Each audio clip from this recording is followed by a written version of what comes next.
cambio gaseoso tuvimos que ver primero, digamos como un recuento anatómico, luego vimos que hay unas presiones que varían, pleural, transpulmonar, alveolar, que van a ser las encargadas de permitir que ese aire atmosférico ingrese a la caja torácica. Luego vimos un sistema de circulación pulmonar, digamos que ayuda a conocer lo que es la perfusión de cada uno de los alveolos. Ahora vamos a ver lo que es la ventilación alveolar, y para eso pues tenemos en cuenta algo importante, y es que tenemos unos gases, ¿sí? Los gases que ustedes recuerdan cuando vieron química, que vieron presiones parciales, ley de Arnold, ley de Henry, los coeficientes de difusión de los gases. Bueno, aquí es donde viene a aplicarse. ¿Por qué? Porque resulta que el aire atmosférico es una combinación de gases, una mezcla de gases. Cada uno de esos gases va a ejercer una presión parcial dependiendo de su proporción con respecto a la presión atmosférica.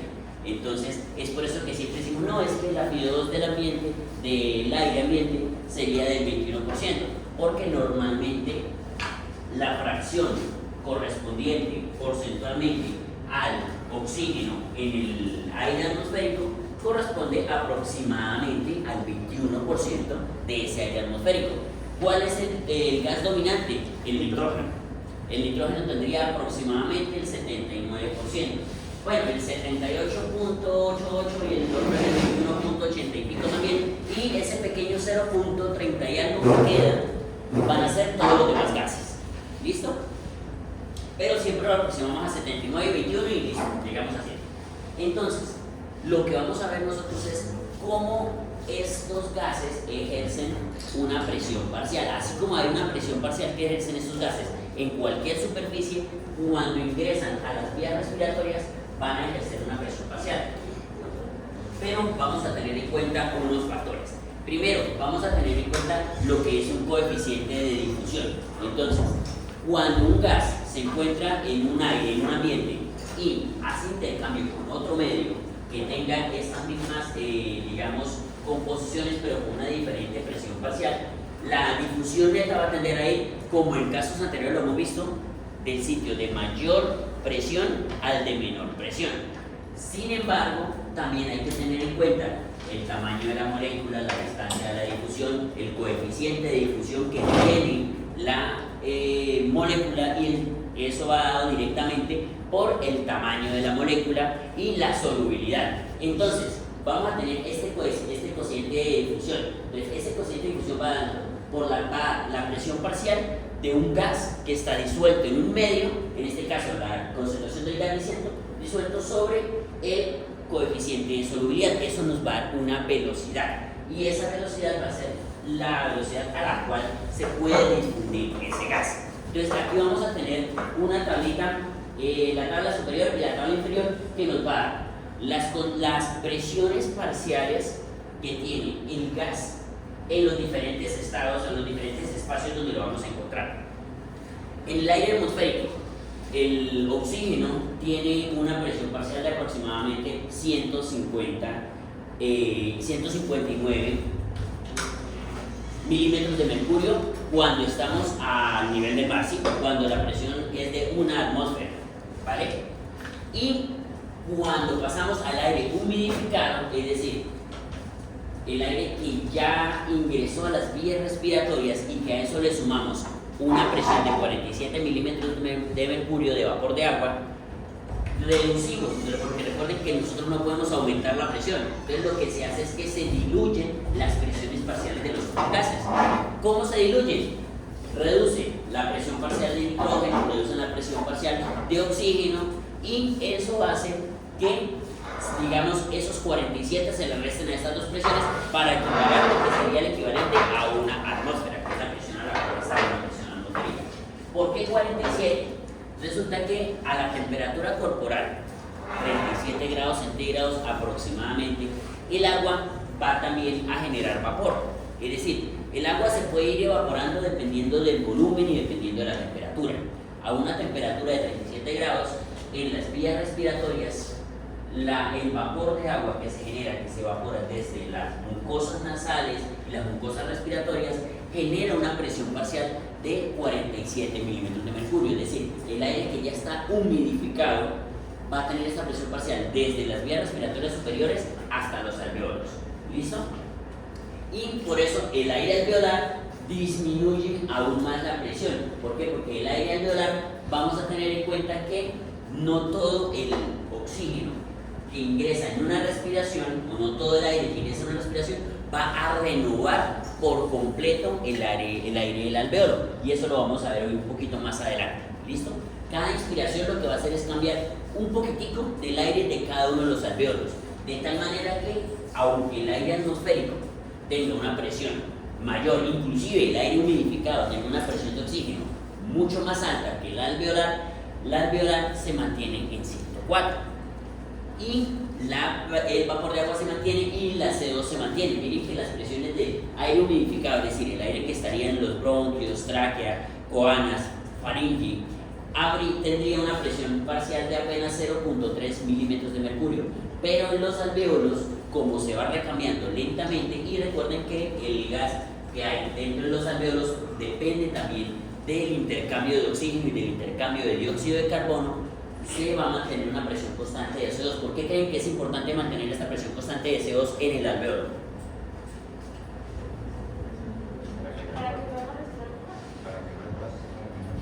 No. ¿Qué importancia tiene el CO2 en los gases arteriales? Para que no se genere algún efecto vacío en nuestros músculos por el no es para el bicarbonato, no es por el bicarbonato, para formar la anhidrasa carbónica que va a formar el bicarbonato. Casi, pero no. Nosotros tenemos dos sistemas buffer.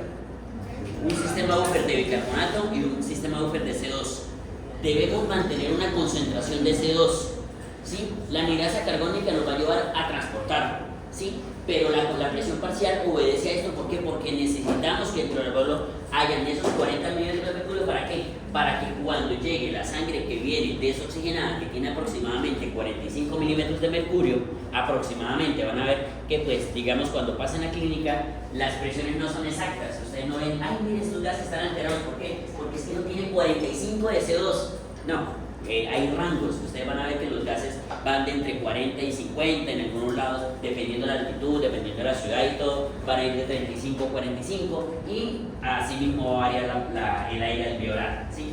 Pero la idea es que cuando el CO2 llegue, si tuviésemos una presión de 0.3 con la velocidad de difusión que tiene el dióxido de carbono, que nosotros lo podemos ver ahí, que es muy superior a la velocidad de difusión que tiene el oxígeno, prácticamente todo el dióxido de carbono que llegaría al alveolo se intercambiaría porque la diferencia de presión es muy grande. Entonces, lo que vamos a ver es que si intercambiamos todo el CO2 y la sangre se queda con un CO2 muy bajito, vamos a llevar a un estado de alcalosis, porque el efecto de la presencia del CO2 en la sangre es un ácido que va a llevar a mantener un pH en equilibrio. Pero si sacamos todo el CO2 y dejamos el bicarbonato, que ese no se elimina en las vías respiratorias, ¿qué va a pasar? Va a aumentar el exceso de bases. Por ende, vamos a llevar a una alcalosis. Y no nos sirve, porque recuerden que los sistemas biológicos deben funcionar con un pH que habitualmente está entre 7.35 y 7.45. Si nos pasamos de 7.45, muchos de los procesos fisiológicos no van a funcionar, incluidas las funciones enzimáticas, intercambios gaseosos que hay a nivel tisular, entre otros.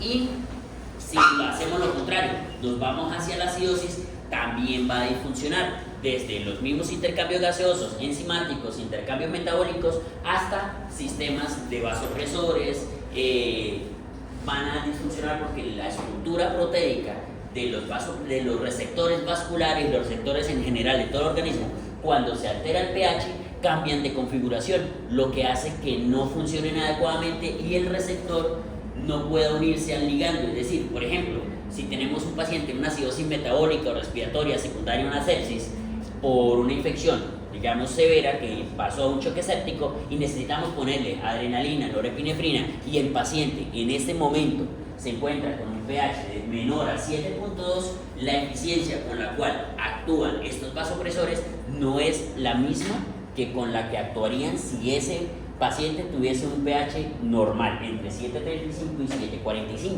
Por eso es que hay muchos estudios en donde se busca infundir rápidamente bicarbonato o llevar al paciente, dependiendo obviamente si el problema es respiratorio o si el problema es metabólico. Si el problema es metabólico, infundir dosis de bicarbonato elevadas para llevar a ese paciente al menos a 7.3, y de esa forma se reduce la disfunción orgánica y se reduce la mortalidad en los pacientes que se encuentran en estos trastornos. Y si hay trastorno respiratorio, pues lo que buscamos es un soporte ventilatorio que ayude a controlarlo, bien sea por ventilación mecánica no invasiva o por intubación orotraqueal, que nos ayuden a controlar esa disfunción pulmonar que está llevando. ¿Listo? Aquí tenemos nosotros que, bueno, lo que le mencionaba hace un momento. Entonces, la velocidad de difusión va a variar dependiendo de el área, la diferencia de presiones, el peso de la molécula y la distancia que tengan que recorrer. Y obviamente el cociente de solubilidad. Ese cociente de solubilidad lo vamos nosotros a mirar. ¿Por qué? Porque este depende de la molécula y digamos, ese cociente de solubilidad nos va a dar, junto con el tamaño molecular, la velocidad de difusión con la que el gas puede pasar. Entre más grande es la molécula o el tamaño molecular del gas que va a difundir, obviamente va a ser menor esta velocidad de difusión, ¿vale? Y entre menor sea ese coeficiente de solubilidad, pues también vamos a tener una menor velocidad de difusión. ¿Listo? Entonces aquí vamos a tener que hay unos factores que van a ir o que van a ser directamente proporcionales a la velocidad de difusión y otros que van a ser inversamente proporcionales. Por ejemplo, la distancia. Entre más distancia tenga que recorrer, ahorita que vamos a ver lo que es la membrana respiratoria, si la membrana se engrosa, por ejemplo, por un edema agudo de pulmón, va a haber más distancia entre el alveolo y el vaso. Por ende, esa velocidad de difusión va a disminuir. Si el peso molecular es mayor, va a disminuir. Si los coeficientes de solubilidad son menores, la velocidad va a disminuir. En este caso, el coeficiente de solubilidad sí va directamente proporcional con la velocidad de difusión. Mayor coeficiente de solubilidad, mayor difusión; menor coeficiente de solubilidad, menor difusión. ¿Vale? El área, obviamente, si hay un área más grande, hay más superficie de contacto entre el aire alveolar y los capilares. Por ende, va a haber una mayor difusión. Menor área, menor difusión. Por eso siempre que haya alguna patología que comprometa las paredes alveolares, que dañe alveolos, va a llevar a que se genere un menor intercambio. Y eso va a llevar a que se genere un coeficiente de ventilación-difusión, de ventilación-perfusión, con un deterioro de la perfusión, que es lo que se va a ver, por ejemplo, en los enfisemas. Aunque el enfisema va a tener un componente de ambos, un poquito de ventilación y un poquito de perfusión, como lo vamos a ver un poquito más adelante. ¿Listo? Entonces, ¿qué es lo que va a afectar el coeficiente de difusión, la velocidad de difusión? En este caso tenemos que lo que va a afectar la velocidad de difusión va a ser la solubilidad del gas, que ya vimos que depende bastante de la estructura molecular. Vamos a tener el área, la distancia, el peso molecular y la temperatura. A la temperatura fisiológica de 37 grados, digamos, tenemos unas velocidades de difusión. Pero cuando aumentamos la temperatura o la disminuimos, recuerden que la difusión también depende del movimiento de las partículas del gas. Ustedes cuando vieron química vieron que las moléculas de un gas están en un constante movimiento, una constante vibración. Esa vibración va a variar. Cuando llegamos al cero absoluto, se detiene completamente el movimiento de todas las partículas. Y cuando lo vamos aumentando la temperatura, se aumenta, y eso es lo que genera el cambio de digamos, en un estado de la materia, de un estado sólido, líquido, gaseoso o plasma. Bueno, el plasma hay que aumentar la parte de la energía cinética y la energía que se le puede inyectar al sistema, ¿sí? Para llegar a ser un estado de muy alta energía. Entonces, pero sí en los estados líquidos, sólido, gaseoso, dependiendo del movimiento de estas moléculas, vamos a tener una energía interna en un sistema, una energía cinética, que es lo que nos va a mantener esa densidad de la sustancia. ¿Listo? Y en este caso, cuando aumentamos la temperatura, aumenta la velocidad de movimiento y por ende va a haber un choque de moléculas mayor, lo cual podría llevar a que genere una variación en ese movimiento o en esa velocidad, porque ese movimiento, esas sustancias va a depender de que unas sustancias atraviesen la membrana en el sentido de mayor presión a menor presión y otras sustancias pueden pasar del sitio aún así de menor a mayor presión. Entonces va a variar dependiendo de la temperatura. ¿Listo? Y aquí vamos a tener algo importante. Dijimos hace un momento que necesitamos tener un sistema de amortiguador. Nuestro sistema respiratorio maneja al contrario. Entonces nuestro sistema ácido-base tiene dos componentes. Un sistema buffer de bicarbonato que está manejado principalmente por el sistema renal y un sistema buffer de CO2 que está manejado directamente por el sistema respiratorio, ¿cierto? Para mantener el equilibrio ácido-base. En este caso, como les decía hace un momento, si le quitamos todo el CO2 a la sangre en un momento, vamos a llevar a una alcalosis. En este caso, una alcalosis que es respiratoria, evidentemente, porque hay un descenso abrupto del CO2 y, por ende, el equilibrio de bicarbonato con CO2 se tiende a ir a favor del bicarbonato por el déficit de CO2, ¿cierto? Para evitar precisamente esto, es que no podemos en cada respiración hacer un recambio completo del aire alveolar, sino que en cada respiración vamos cambiando poquito a poquito ese aire alveolar, de tal manera que al cabo de 17, 18 respiraciones ya tengamos muy poco gas alveolar de las anteriores o antiguo y vayamos renovando.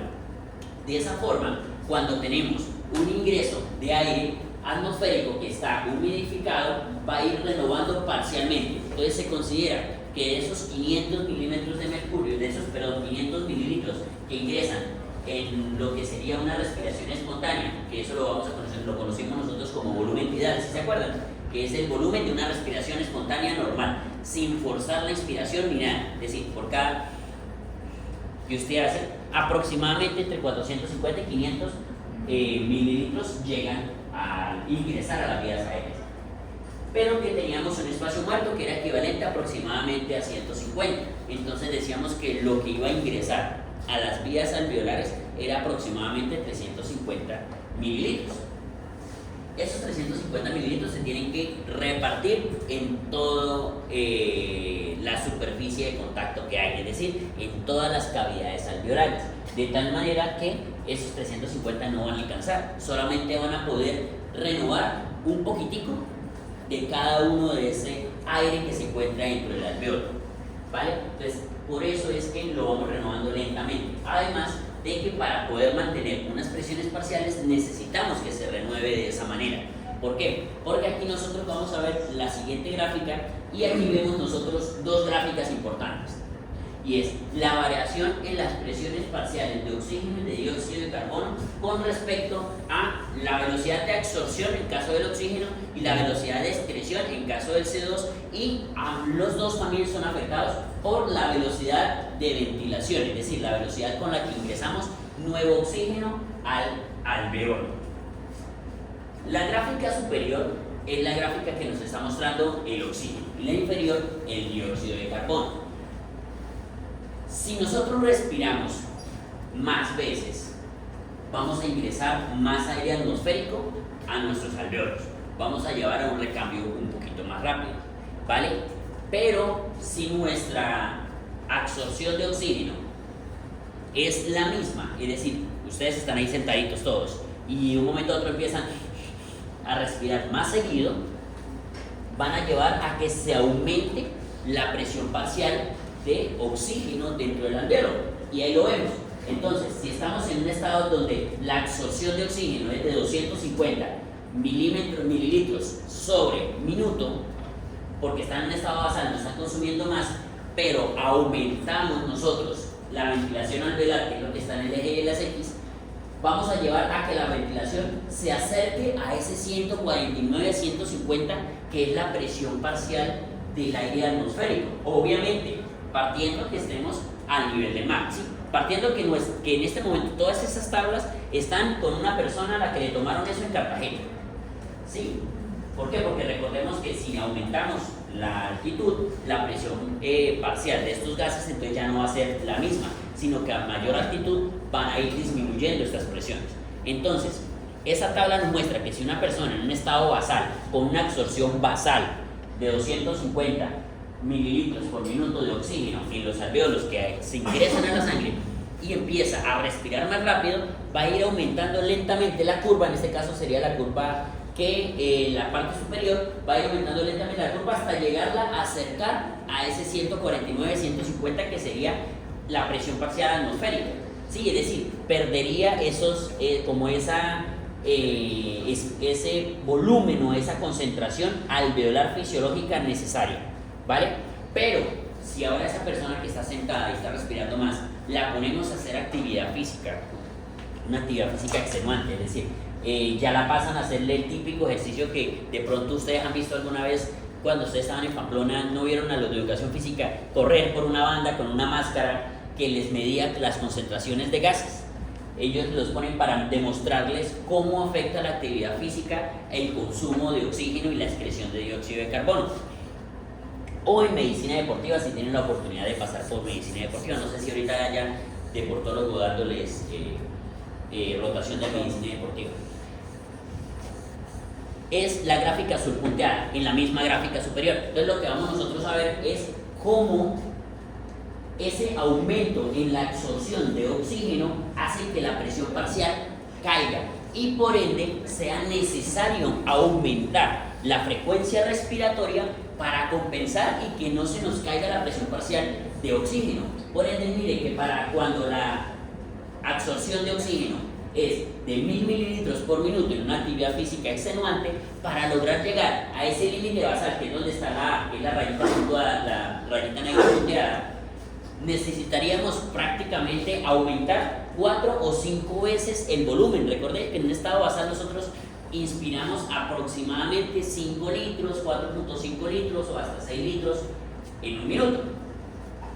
Para poder mantener esa presión parcial en un aumento de la absorción de oxígeno, es decir, en un momento en donde el cuerpo demanda una mayor necesidad de oxígeno, necesitaríamos ventilar aproximadamente 25 litros, entre 20 y 25 litros por minuto. Eso es un aumento significativo de entre 4 y 5 veces nuestra inspiración o nuestro volumen inspiratorio o nuestro volumen tidal normal, de nuestro volumen corriente, ¿vale? Ahora, ahí vemos que la absorción de oxígeno impacta directamente la concentración alveolar. Ahora vamos a ver cómo la CO2. Esta vez el CO2 no depende de la absorción, depende de la excreción, y la excreción depende directamente del metabolismo tisular. Mayor metabolismo, más CO2 se genera y por ende más CO2 se transporta al alveolo y más CO2 se excreta, ¿cierto? Si tenemos una actividad física extenuante, muscular o de cualquier índole, pero que genere una mayor excreción de CO2, mayor metabolismo, va a haber una mayor tasa de eliminación y por ende, para mantener esa presión alveolar de 40, necesitamos ventilar más veces, esta vez para eliminar, para reducir esa presión alveolar. Entonces, lo mismo, la gráfica de abajo, en un estado basal donde la presión de CO2 es de aproximadamente 40, que está en el punto a un aproximado de 5 litros por minuto. Esa es nuestro estado basal, es lo que estarían ustedes inspirando aproximadamente ahí, donde están todos sentaditos, tranquilos. Pero si aumenta la actividad física, aumenta la contracción muscular, entonces es donde ustedes les dicen ya va a empezar el parcial. Ahorita entonces empiezan a temblar, empiezan a apretar las manos, empieza el nerviosismo, empieza todo. Aunque ustedes no lo noten, hay un aumento en la generación de CO2 y por ende es donde como respuesta esos quimiorreceptores van a empezar a decir, uy, se está aumentando el CO2, por ende es necesario aumentar el patrón respiratorio. Entonces es por eso que cuando una persona está nerviosa ya no hace el patrón normal, sino que hace o empieza a inspirar muy profundamente o empieza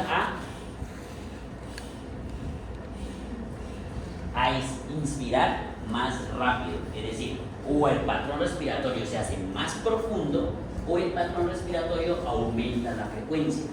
¿Para qué? Para compensar, porque necesitamos barrer ese CO2. De lo contrario, si el CO2 del alvéolo se aumenta, la diferencia entre el alvéolo, entre el gas del CO2, la presión parcial alveolar que haya dentro del alvéolo, la presión parcial de CO2 y la presión parcial de CO2 que haya en el torrente sanguíneo, no va a tener la diferencia necesaria. Por ende, vamos a tender a aumentar la presión parcial de CO2 en sangre, y esta vez nos va a llevar a un estado de acidosis respiratoria. ¿Por qué? Porque estamos aumentando las concentraciones de CO2, y el CO2 es el componente ácido dentro de la sangre, y por ende vamos a llevar a que haya un desequilibrio en ese balance de ácido-base, y por ende vamos a generar un estado de acidosis. Esta vez va a ser una acidosis respiratoria que con el paso de las horas y el tiempo va a tratar de equilibrarse con el bicarbonato, pero recordemos que el bicarbonato es un sistema buffer que es más lento, y por ende, de ahí a que se logre la respuesta, nosotros con nuestro sistema respiratorio podemos ir barriendo muchísimo CO2. Inclusive vamos a ver pacientes que llegan a las unidades de cuidado intensivo con un CO2 de 18, de 20, de 22 y en un pH de 7.0, 7.1. El balance del CO2 en un paciente cuando está haciendo una mecánica respiratoria inadecuada y pueda llevar a que el CO2 se baje muchísimo, va a llevar a un estado de alcalosis. Pero si al contrario, el CO2 en un paciente que tenga, por ejemplo, una EPOC, que por alguna razón no pueda hacer el adecuado intercambio y por ende se va a llevar a que se acumule CO2 dentro del alvéolo, como se aumenta el CO2 dentro del alvéolo, también se va a aumentar el CO2 del plasma, es decir, el CO2 sanguíneo. Y ya vamos a llegar con pacientes que ingresan con un pH de 7.0 y un CO2 de 72, 73, cuando lo normal debería tener entre 40 y 45. Entonces tenemos pacientes con gases arteriales que tienen un CO2 de 74, 75 y un pH por una acidosis respiratoria, porque aumentó el componente ácido sanguíneo y el componente básico que hace el equilibrio, que es el bicarbonato, no alcanza a compensar y terminamos generando una acidosis respiratoria, que a veces se suma porque cuando el sistema buffer de bicarbonato no lo compensa, decimos que la acidosis es mixta.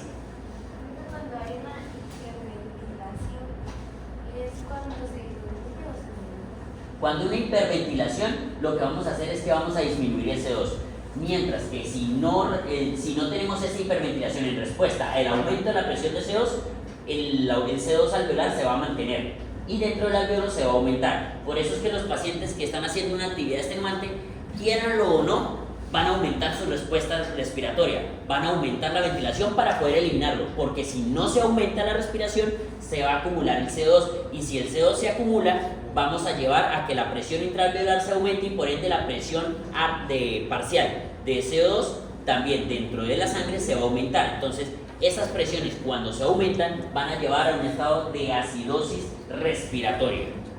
¿Listo? Por eso es que la respuesta respiratoria es necesaria. Cuando la demanda, en este caso, de oxígeno se aumenta o la excreción de CO2 se aumenta, la respuesta es la misma. Si yo requiero más oxígeno, respiro más. Si yo estoy excretando más CO2, respiro más.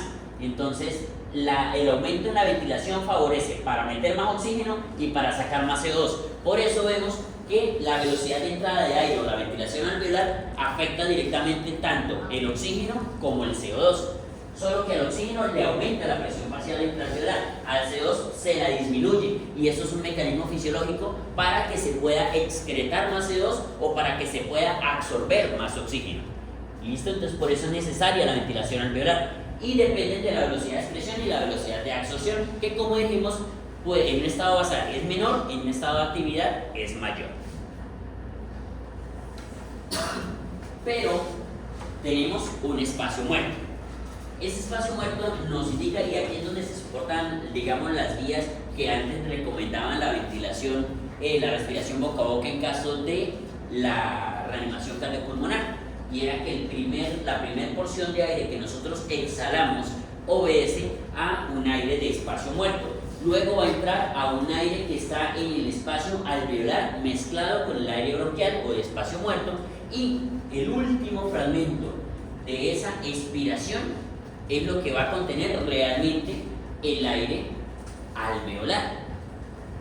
Entonces, por eso es que decían no, que nuestra exhalación, cuando nosotros exhalamos, la primera porción de ese aire tiene una concentración igual a la concentración atmosférica, porque la presión, en este caso, a medida que vamos exhalando, la presión de oxígeno va disminuyendo hasta alcanzar la presión de oxígeno alveolar, que estaría aproximadamente de 104 milímetros de mercurio, y la presión de dióxido de carbono va aumentando a medida que vamos exhalando hasta alcanzar la presión alveolar, que es de aproximadamente 40 milímetros de mercurio. ¿Listo? Esto es lo que nos está mostrando esta gráfica, es precisamente esa combinación del aire que hay, las vías respiratorias del espacio muerto con respecto al aire alveolar y la diferencia de presiones que nosotros vemos cuando una persona respira. Ahora tenemos que la difusión de los gases va a tener que atravesar un sistema, y a eso lo vamos a conocer como una unidad respiratoria, que está conformada por un bronquiolo terminal, por un conducto alveolar, por unos atrios alveolares y los sacos alveolares o los alvéolos, ¿vale? Obviamente esta unidad respiratoria la vamos a denominar después con un conjunto y lo llamamos como si fuese una única membrana, ya que prácticamente en toda esta superficie, exceptuando el bronquio respiratorio, se puede generar intercambio gaseoso, y por eso lo llamamos membrana respiratoria, como si fuera una única membrana. Aquí vemos nosotros el alvéolo. ¿Recuerdan la gráfica que les había hecho la vez pasada? Que el alvéolo no podemos ver como que un solo alvéolo con un solo capilar, sino que literalmente, como lo vemos aquí, el alvéolo está rodeado de capilares, de tal manera que prácticamente toda la superficie alveolar estaría rodeada de capilares y todos los capilares junticos. Por eso es que Víctor hace con esa analogía en que el flujo capilar simula como si fuese una única capa de sangre que estuviera cubriendo el alvéolo, y como si la sangre no fluyera por vasos sanguíneos, sino como si bañara directamente el alvéolo. Entonces, esa es la analogía que hace con que es una capa laminar de sangre que recubre los alvéolos. Entonces dicen que la superficie alveolar, es decir, la superficie de la pared alveolar, si se extendiera, tendría una superficie de aproximadamente 70 metros cuadrados. Es decir, en todo momento tenemos un flujo sanguíneo de entre 120 y 150 mililitros de sangre, que a su vez están fluyendo en esos 70 metros cuadrados, lo cual hace que la capa es mínima, es una capa muy delgada de sangre que está pasando en todo momento por esos capilares y facilita el intercambio. El capilar normalmente mide entre 0,4 y 0,6 micrómetros, ¿sí? El eritrocito, ¿cuánto tenía de tamaño?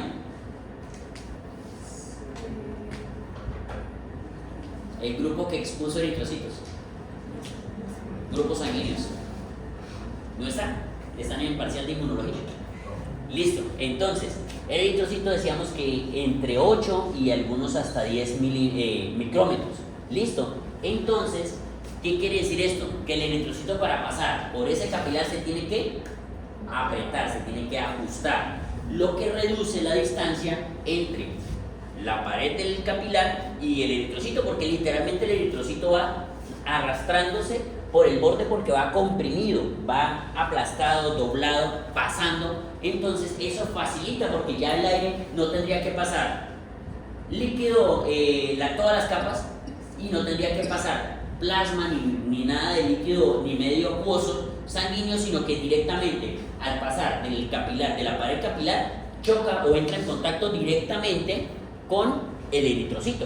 Entonces, lo cual facilita ese intercambio gaseoso. Y aquí vamos a tener esas 6 capas que componen la membrana respiratoria, que tiene un aproximado de 6 micras, o inclusive en algunos sitios menos y en otras un poquito más, dependiendo si hay núcleos celulares.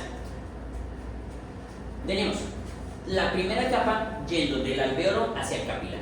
La primera capa que hay dentro del alvéolo, que recubre el alvéolo: líquido y surfactante. El líquido, pues, es una capa de agua, y surfactante, una mezcla de diferentes partículas que van a ayudar a reducir esa tensión superficial. ¿Listo? Luego tenemos el epitelio alveolar. Después, la membrana basal del epitelio. Luego tenemos como ese espacio que es el espacio intersticial, que es el espacio que nos preocupa cuando se aumentan esas presiones capilares que puedan llevar a que se genere un edema agudo de pulmón. Luego tenemos la membrana basal del capilar y el epitelio capilar. Ahí hay 6 capas. ¿Cuáles de esas capas son más susceptibles de modificarse? La más susceptible de modificarse tiende a ser o la cantidad de líquido que hay dentro del alveolo o el espacio intersticial, porque si tenemos una neumonía tenemos pus dentro del alveolo y por ende el líquido alveolar va a estar lleno, entonces no se va a dar un adecuado intercambio. Y si tenemos un edema agudo de pulmón, ese espacio intersticial se va a aumentar, se va a llenar de líquido, por ende va a disminuir significativamente la velocidad de difusión del oxígeno, ¿vale? Aquí tenemos nosotros lo que va a afectar. Entonces tenemos unos factores. La tabla lo que nos muestra simplemente cómo es la velocidad o la capacidad de difusión que tenemos de CO2, en este caso de CO, que sería el monóxido de carbono, de oxígeno y del dióxido de carbono a través de la membrana. Tenemos que va a afectar principalmente ese intercambio. Como lo vimos en un momento, el grosor de la membrana. Si el grosor de la membrana se aumenta, afecta negativamente el intercambio. El área de la superficie de la membrana. Entonces, tenemos un saco alveolar, que hay muchos alveolos. Entonces, hagan de cuenta que hay muchos alveolos, ¿sí? Hay muchos. Cada una de estas paredes tiene muchos capilares, por ende hay muchos sitios de intercambio. Pero si el paciente es un fumador, un paciente que cocinó muchos años con leña y empieza a hacer un problema de EPOC y ese EPOC pasa a ser un estadio enfisematoso, es decir, que se empiezan a dañar estas paredes, tenemos el mismo espacio, el saco alveolar está igual de grande, pero la superficie de intercambio es menor porque ya la única superficie de intercambio es la periférica. Aquí también hay alveolos, aquí también hay capilares, pero solamente va a entrar el aire acá y por ende esta superficie es mucho menor que todas las superficies de contacto que habían internas. Entonces vamos a tener un coeficiente, en este caso, un coeficiente de ventilación-perfusión alterado porque la superficie de contacto no está en perfusión equilibrada con respecto a la ventilación. Y eso pues obviamente va a afectar. El coeficiente de difusión ya dijimos que se puede ver afectado de acuerdo a la solubilidad y de acuerdo al peso molecular y la diferencia de presiones, obviamente porque el gas va a tender a ir del sitio de mayor presión al sitio de menor presión.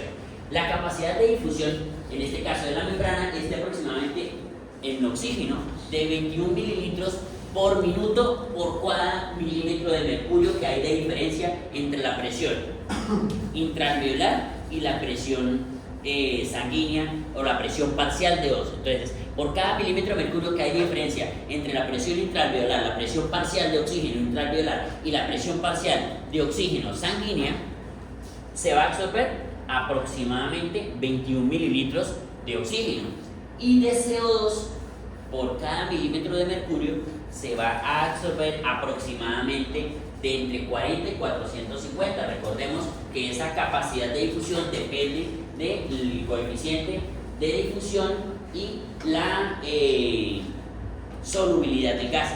Y en ambas, el CO2 tiene un mayor coeficiente de difusión, una mayor solubilidad y por ende la velocidad de difusión, la capacidad de difusión que tiene es de aproximadamente 20 veces mayor con respecto al área del oxígeno. Y eso es necesario, ¿por qué? Porque recordemos que la diferencia de presiones entre el CO2 alveolar y el CO2 sanguíneo es de aproximadamente 5 milímetros de mercurio, mientras que la diferencia de presión entre el oxígeno, tanto alveolar como plasmático o sanguíneo, va a ser de aproximadamente 20 o 25 milímetros de mercurio, lo cual va a llevar a que la velocidad, en este caso, de absorción sea mayor o dependiendo. Gayton describe que es de aproximadamente 10 milímetros de mercurio de diferencia, es decir, él dice que el alveolar es de 104 y que la sangre desoxigenada va a llegar con 90 aproximadamente. El oxígeno no será mayor. ¿Cómo? El oxígeno, ¿cuánto diferencia? La diferencia entre oxígeno es de mayor dependiendo de la literatura donde lo lean. Gayton describe que es de aproximadamente 10 a 20 milímetros de mercurio de diferencia entre el aire intraalveolar y la sangre que llega a oxigenarse, mientras que la diferencia entre el CO2 es mucho menor porque el CO2 intraalveolar es de aproximadamente 40 y la que llega a oxigenarse es de aproximadamente 45. Entonces por eso es que es necesario que haya ese coeficiente de difusión y esa velocidad de difusión mucho mayor del CO2 para que en el mismo tiempo por cada milímetro de mercurio, que eso es lo que denominamos nosotros capacidad de difusión, pueda difundir más CO2 que oxígeno. ¿Listo? Y ahora vemos lo que sería el coeficiente de ventilación-perfusión. Ya vimos el coeficiente de perfusión. ¿Recuerdan cuando hablamos de unas zonas que, de acuerdo a la zona pulmonar, habían zonas perfundidas todo el tiempo y zonas no perfundidas todo el tiempo, sino intermitentemente? ¿Listo? Ahí es donde entra en juego esto. Si ustedes tienen una división y el numerador le colocan 0 y el denominador, independientemente del número que coloquen en el denominador, siempre va a tender a irse hacia el 0. ¿Por qué? Porque el 0 al dividirlo por cualquier número les va a dar a ustedes 0. Mientras que si al numerador le colocamos un número cualquiera y al denominador lo ponemos en 0, el número siempre va a ir a infinito, porque cualquier número que dividamos por 0 o por el número más cercano al 0 va a tender a aumentar el resultado. Por ende, la tendencia va a ser a ir hacia infinito. Por eso tenemos esta curva. Cuando la ventilación-perfusión tiende a 0, ¿qué es lo que está alterado en la fórmula? La ventilación, ¿cierto? La ventilación alveolar. Si tendemos a 0, ¿es por qué? Porque independientemente de lo que esté pasando, está llegando perfusión, hay vasos sanguíneos que están perfundiendo, pero algo está obstruyendo el aire y no está llegando al alveolo. ¿Vale? Ahora, si tiende a infinito, pasa lo opuesto. Está llegando aire al alveolo, pero algo está impidiendo que circule. Entonces, por ejemplo, ¿qué ejemplo se les ocurre a ustedes que puedan llevar a que genere un trastorno de ventilación-perfusión que vamos a conocer como shunt alveolar y como espacio muerto? ¿Por qué? Shunt alveolar, cuando no nos llega aire. La sangre está pasando directamente sin oxigenarse. ¿Sí? Tenemos un shunt que puede ser fisiológico en esas zonas en donde hay circulación, en donde hay ventilación reducida. Entonces nos dicen a nosotros siempre que las zonas más bajas del pulmón son menos ventiladas, las zonas más altas más ventiladas, mientras que las zonas más altas son menos perfundidas, las zonas bajas más perfundidas. Digamos sí y no. Las zonas altas y bajas tienen una ventilación muy parecida, pero cuando la comparamos con respecto a la perfusión, las zonas altas son menos perfundidas que las zonas bajas, es decir, las zonas basales. Y por eso es que nos suelen decir siempre que las zonas basales tienden a estar menos ventiladas, pero no, están muy ventiladas, están bien ventiladas, igual que las zonas altas, pero menos la relación cuando la comparamos con respecto a la perfusión. ¿Listo? Entonces eso nos daría un resultado final de que en las zonas altas habría una relación ventilación-perfusión con mayor inclinación hacia la ventilación, mientras que en las zonas bajas una ventilación-perfusión con mayor inclinación hacia la perfusión, lo que nos haría pensar que en las zonas altas habría mayor ventilación con respecto a la perfusión y en las zonas bajas mayor perfusión con respecto a la ventilación. Por eso se nos suele muchas veces escuchar, y si ustedes miran videos en YouTube, inclusive si escuchan muchas charlas, van a decir las zonas altas son más ventiladas y las zonas bajas menos ventiladas. No tanto así, sino que con relación a la perfusión hay más tendencia a la ventilación en la zona alta y más tendencia a la perfusión en la zona baja, ¿vale? Por eso es que dependiendo de la patología del paciente, a veces nos sirve inclusive acostar al paciente, o a veces nos sirve acostarlo boca abajo para favorecer las zonas de mayor perfusión basales. ¿Recuerdan que lo mencionamos en las clases pasadas? Entonces, ¿qué podría afectar el índice de ventilación-perfusión que lo lleve a 0? A generar un shunt alveolar.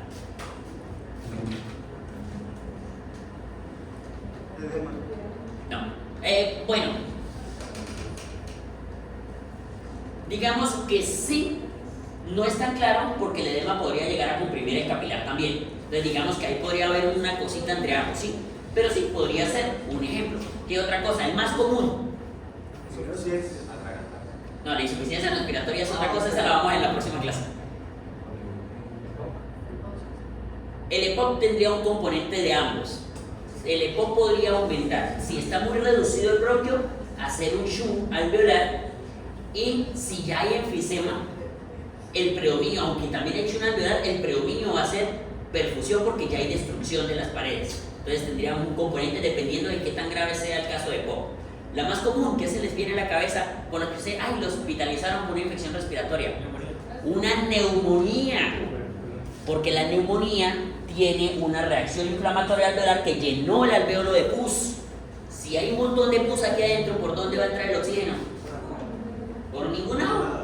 No hay por dónde entrar oxígeno.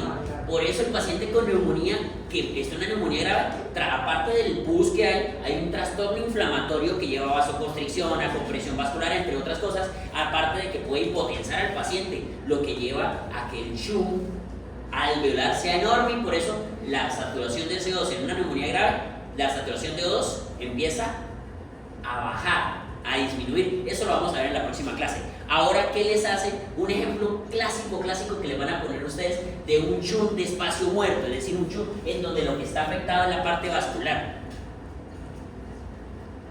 ¿Qué puede hacer que no llegue circulación a un alveolo? ¿Una isquemia? Podría ser, pero ¿qué llevó a la isquemia? Que se tapó un conducto. ¿Y eso cómo se llama? ¿Un que se tapó un vaso? Un coágulo, ¿Cómo se llama? trombo. Tromboembolismo pulmonar es el ejemplo clásico. ¿Por qué? Porque un trombo se desprendió de alguna parte, migró, obstruyó una arteria pulmonar principal y causó un colapso hemodinámico y se fue toda la... O tenemos trombos pequeños que han ido hasta las partes distales y han tapado vasculatura más pequeña y por ende tenemos un shum, en este caso de espacio muerto. ¿Por qué espacio muerto? Porque está entrando aire, pero ese aire no está generando intercambio porque no hay circulación. Entonces es como si fuera espacio muerto. ¿Listo? Y por eso la presión parcial en el espacio muerto, la CO2 se mantiene, la O2 se mantiene igualitica, igual a la de las vías aéreas superiores. ¿Por qué? Porque no hay absorción de O2. Si no hay absorción de oxígeno, se mantiene intacta, 149. ¿Por qué no hay presión de CO2? Porque el CO2 depende de que si no hay circulación, ¿por dónde va a llegar el CO2 al alveolo? Por ningún lado. Entonces no hay CO2 dentro de ese alveolo. Contrario a lo que pasa en el otro lado, la presión de oxígeno va a estar disminuida. ¿Por qué? Porque si hay circulación, lo que no está llegando es aire. Entonces esa presión de O2 es la misma que hay dentro de los capilares. Es decir, la presión de oxígeno se va a ir gastando y va a ir intercambiándose con los capilares, pero no va a aumentar, sino que va a tender a reducirse, y la presión de CO2 va a ser de 45 porque esa es la presión que tiene el dióxido de carbono capilar, y por eso es que esa presión se mantiene así. Entonces miren que las presiones varían dependiendo de si le llega aire o no le llega aire, si le llega circulación o no le llega circulación. ¿Listo?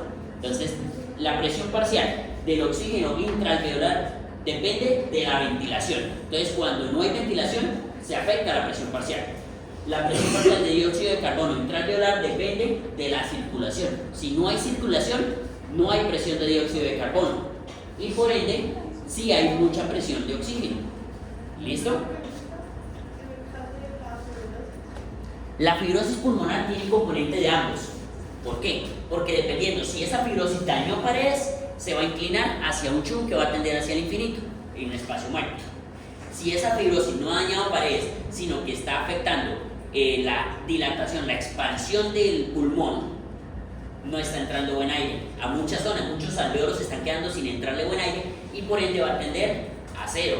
Entonces, dependiendo de qué tan grave es, ahí es lo mismo que pasa con el EPOC. Dependiendo de qué tan afectado está ese pulmoncito, podemos tender a que si hay destrucción del parénquima, ahí están los dos componentes. Hay disminución de la ventilación y de la perfusión, pero hay que ver cuál está más afectado. Si hay destrucción de paredes, más afectada la perfusión. Si no hay destrucción, sino que si hay una limitación muy severa de la expansión, está afectada la ventilación. ¿Listo? Entonces, eso es lo que depende. Eso es lo que ustedes tienen que analizar en cada una de las enfermedades. ¿Qué está más limitada? ¿La ventilación o la perfusión? Y por ende el coeficiente de ventilación-perfusión va a ir o hacia un lado o hacia el otro, o en algunas patologías va a tener un coeficiente adecuado, pero el paciente está desaturado. ¿Por qué? Porque hay destrucción del parénquima, pero a su vez no está entrando aire. Y usted dice, ay, tiene un buen coeficiente. Sí, en el papel hay un buen coeficiente, pero ese no está dando. ¿Por qué? Porque hay un buen coeficiente porque están reducidos tanto la ventilación como la perfusión, entonces ambas están bajas. Entonces, un buen coeficiente es cuando está entre 0,8 y 1, pero con ambas cosas funcionales. ¿Listo? Y aquí está la formulita con la cual nosotros tenemos el cortocircuito fisiológico, que sería cuando hay un coeficiente, en este caso, de alveolar y un espacio muerto cuando tenemos un déficit, en este caso circulatorio. Y aquí tenemos el ejemplo. Alveolar, una neumonía súper fea, que en este caso está llevando a un shunt alveolar y allá un edema agudo del pulmón, en donde lo que tenemos es, allá tenemos un enfisema, que lo que tenemos es el diafragma aplastado, las costillas horizontalizadas, que nos indican que ya hay un espacio del pulmón que está empezando a generar una acumulación de aire dentro, un atrapamiento aéreo, que eso obedece a un EPOC, un paciente con EPOC, o también que estaría afectando las paredes y por eso habría un enfisema, lo cual lleva a una destrucción de las paredes.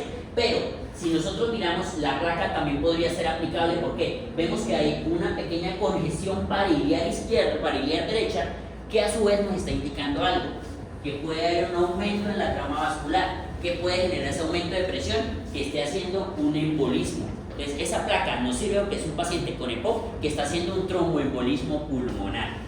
Obviamente la radiografía no es la mejor, lo ideal sería ver una tomografía o una angiotomografía en donde la flechita está marcando el vaso sanguíneo, lleva contraste, los vasos deberían verse blanquitos porque hay contraste en la sangre, pero miren que hay una sombra negra ahí que no está dejando que el contraste pase. Eso es un trombo que está obstruido y no está permitiendo que ventile o que circule adecuadamente el flujo sanguíneo, y por ende así se ve un trombo dentro de un vaso en un tromboembolismo pulmonar. Si ven las dos flechitas que son su selección, digamos, están mostrando unas sombritas negras que están evitando que se llene adecuadamente el vaso sanguíneo. Esos son trombos que están impidiendo que la sangre pase. Y por ende, como no pasa la sangre, el contraste que está dentro de la sangre no pasa. Entonces eso lo dice el radiólogo, hay un defecto de llenado. Ese defecto de llenado corresponde a un tromboembolismo pulmonar. Gracias.